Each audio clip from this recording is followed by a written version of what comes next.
ত্রয়োদশ জাতীয় সংসদ নির্বাচনের রিটার্নিং কর্মকর্তাদের সিদ্ধান্তের বিরুদ্ধে দায়ের করা আপিল শুনানি কার্যক্রম গত রোববার শেষ হয়েছে। রিটার্নিং কর্মকর্তার সিদ্ধান্তের বিরুদ্ধে নির্বাচন কমিশনের আপিল করে মোট 416 জন প্রার্থী তাদের প্রার্থিতা ফিরে পেয়েছেন। এর মধ্যে শেষ দিনের শুনানিতে প্রার্থিতা ফিরে পান 20 জন। তবে একই দিনে বিএনপির 2 প্রার্থীর মনোনয়নপত্র বাতিল করেছে নির্বাচন কমিশন। এদিকে ফের নির্বাচন কমিশন ঘেরাও কর্মসূচি পালন করেছে ছাত্রদল। সোমবার সকাল থেকে এই কর্মসূচি শুরু করে নেতাকর্মীরা। গতকাল নির্বাচন কমিশনারদের সঙ্গে বৈঠক করে ছাত্রদলের 5 সদস্যের একটি প্রতিনিধি দল। দাবি বাস্তবায়ন না হওয়ায় আবারও ঘেরাও কর্মসূচি পালন করেছে ছাত্রদলের নেতাকর্মীরা।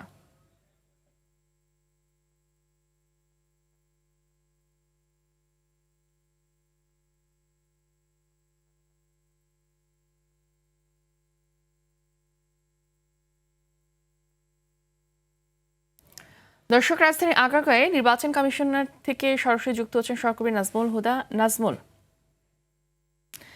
নির্বাচন কমিশনের থেকে সর্বশেষ কি তথ্য রয়েছে আপনার কাছে জানাবেন?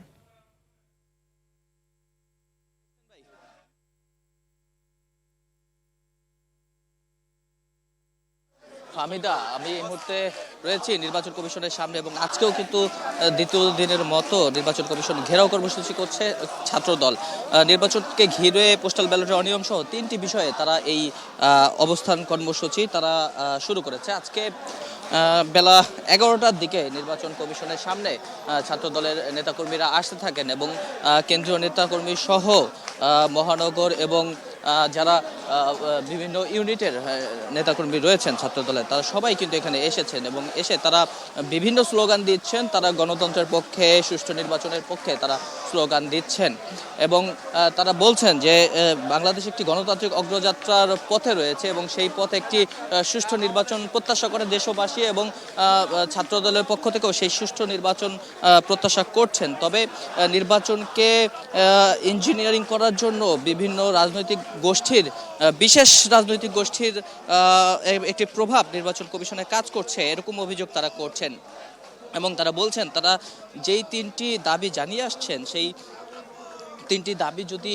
মানা না হয় সেক্ষেত্রে তারা রাতে হলেও রাত পর্যন্ত তারা এই অবস্থান কর্মসূচি থেকে তারা চলে যাবেন না, এমনটি জানিয়েছেন কেন্দ্রীয় ছাত্র দলের সভাপতি তিনি। তো এখানে গতকাল সন্ধ্যা পর্যন্ত তারা নির্বাচন কমিশনে তারা ছিল এবং সন্ধ্যার পরে তারা তাদের এই অবস্থানটি সরিয়ে নিয়ে যায় এবং তখনই ঘোষণা দিয়েছিল যে আজকে দ্বিতীয় দিনের মতো তারা এই অবস্থান কর্মসূচি তারা চলমান রাখবে।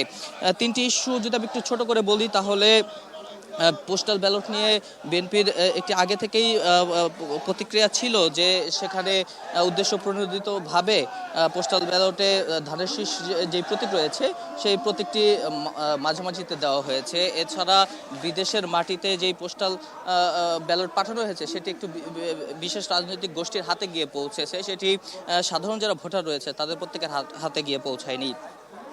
এছাড়া শাহজালাল বিজ্ঞান ও প্রযুক্তি বিশ্ববিদ্যালয়ে আগামীকালকে যে নির্বাচন হওয়ার কথা রয়েছে সেই বিষয়টি নিয়েও কিন্তু তারা প্রতিবাদ জানিয়েছে। তারা বলেছে যে নির্বাচন কমিশন আগে জানিয়েছিল যে জাতীয় নির্বাচনের আগে কোনো নির্বাচন হবে না, তবে একটি বিশেষ গোষ্ঠীর চাপে এই সাকসু নির্বাচন দেওয়া নিয়ে একটি প্রজ্ঞাপন জারি করে। তো এই বিষয়টিরও তারা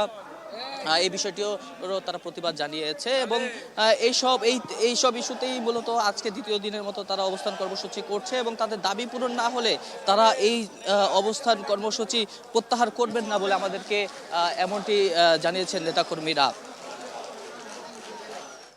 ধন্যবাদ আপনাকে।